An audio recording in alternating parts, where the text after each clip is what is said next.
Hey, Jack Fire again, and we were just discussing uh, the sanctions that the United States is placing on Russians. Not all Russians, but some of the top Russians, and their financial assets is being frozen. Now, I did want to, like I mentioned earlier, that money is man-made and it's not real uh, per se. It has no real value. Um, you use it, you know what money is, but you just it's man-made and you use it to trade for other goods. Now, what a dollar is worth and what a Bitcoin is worth, it's all in belief. But what I really want to talk about is the war on the currency. So basically, you have two powerful nations, uh, the United States and Russia. Okay, so I don't want to get too uh, abstract here, but Russia, uh, you have, let's talk about the three largest or the four largest nations. You have Russia, you have the United States, and you have EU, and then you have China. Okay, so basically, you have these four currencies. Okay, you have uh, I think the Chinese call it yen, and I don't know what the Russian currency is called. And Europe has their own currency. The United States has their own dollars.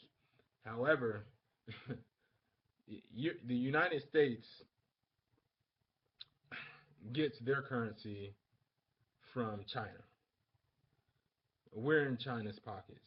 However, the EU gets their money, a majority of their currency comes from Russia. Now, so basically, that leaves Russia as being, independent, and that leaves China as being independent. So when shit hits the fan, you're gonna start seeing things happen. You're gonna start seeing some real funky things. The dollar, as wild as this may seem, is going to inflate, meaning that it's going to cost more. Well, the economy is going to inflate. You're going to spend more dollars for less things. So that means like the gas prices, for example, are going to skyrocket. Housing is going to skyrocket because the United States, the currency, the dollar, is basically a global currency. However, there's so much of it out there that once this currency battle, once this currency war develops, the dollar is going to become less and less and less valuable, which means more things, more. It's going to take more dollars to buy less things.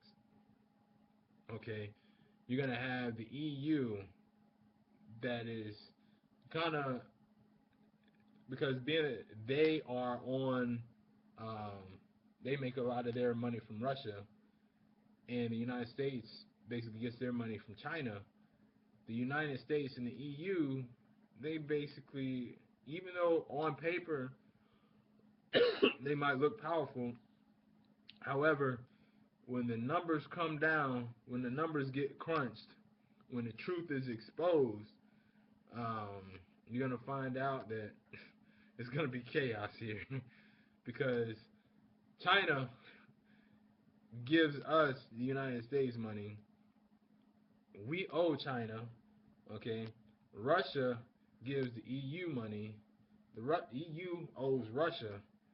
So you basically have two powers, China and Russia, who are on the same playing field, and they're on each other's side.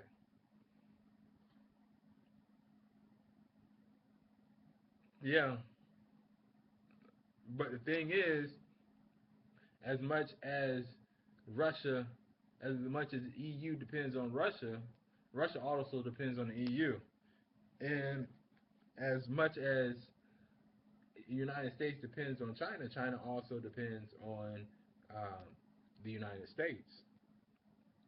Okay, so it's going to get really interesting, and you only basically have two options: either the countries are going to resolve this issue, or countries are going to depart and it's going to be all-out war. At least financially, and you know that financial war will lead to physical war. It'll start out financial, and then it'll usually lead to physical war. So that's my take on the EU, and definitely thank you for taking time out to view this video. You know, again, my name is Jack Fire. Have a good day.